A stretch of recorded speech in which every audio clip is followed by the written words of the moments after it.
Voyons maintenant l'aloès chez les porcins.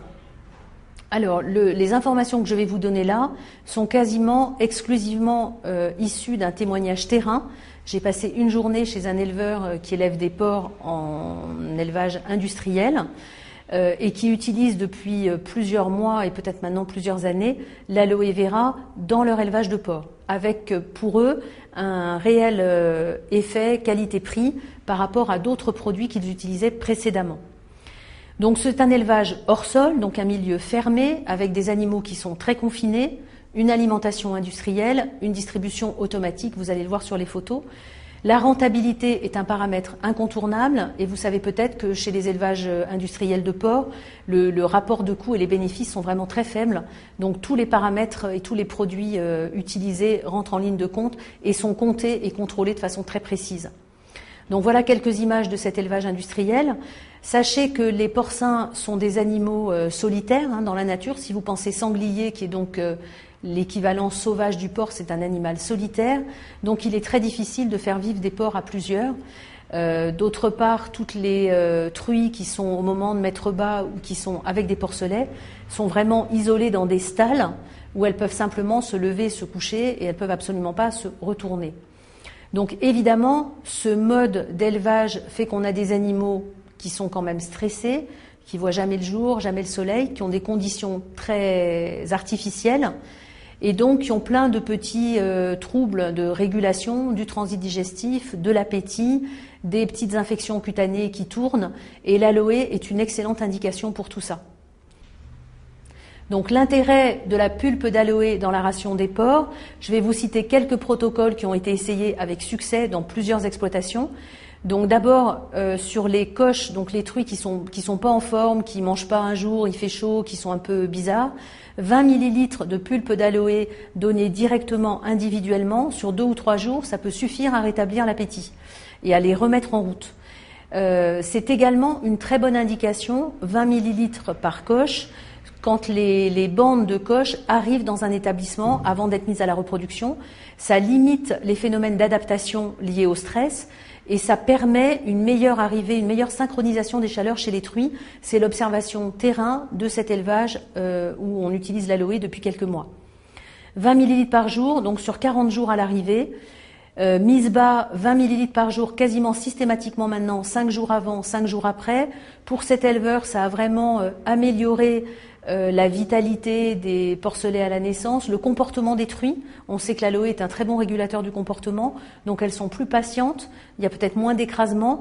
Alors c'est vrai que tout ça, ce sont des caractères subjectifs. Néanmoins, si cet éleveur, qui est le premier impliqué dans son élevage, a répertorié toutes ces informations, c'est bien un résultat terrain très concret. Coût et rentabilité, je vous ai dit, c'est un phénomène incontournable et très important. Donc on sait qu'on utilisera, si on veut agir en préventif, un bidon de 1 litre par cochette à l'arrivée dans un élevage. Donc ça fait un coût de 20,12 €.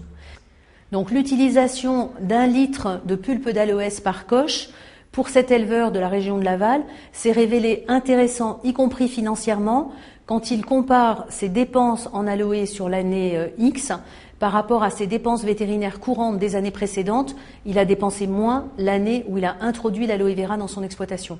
Bien sûr, c'est à enrichir sur les années suivantes de façon à avoir des résultats plus représentatifs au niveau statistique, nous sommes d'accord. En usage externe, cet éleveur a découvert une utilisation très intéressante de l'aloe vera. Il faut savoir que les porcelets ont tendance au cannibalisme. C'est assez épouvantable, mais c'est hélas une réalité. C'est-à-dire que si un porcelet a une plaie, les autres vont aller sur cette plaie, la lécher, la mordiller et empêcher la cicatrisation. Cet éleveur s'est rendu compte qu'en mettant régulièrement de la formule animale sur les plaies, les porcelets vont beaucoup moins attaquer leurs congénères et donc les plaies cicatrisent beaucoup mieux. C'est également très efficace sur les arthrites des porcelets. Vous verrez quelques photos où on voit très bien cet éleveur qui fait régulièrement sa tournée 2 fois par jour dans ses bâtiments, avec d'un côté la formule animale, de l'autre côté la thermogène. Aussi bizarre que ça puisse paraître au premier abord, c'est la thermogène qui lui donne les meilleurs résultats locaux sur les arthrites, les inflammations des articulations des porcelets dans les premiers jours, voire les premières semaines de vie. Donc les indications de l'utilisation de l'aloe chez les porcins sont pour l'instant issues de témoignages de terrain qui mériteront d'être étoffés par d'autres témoignages. C'est le travail des mois qui vont suivre.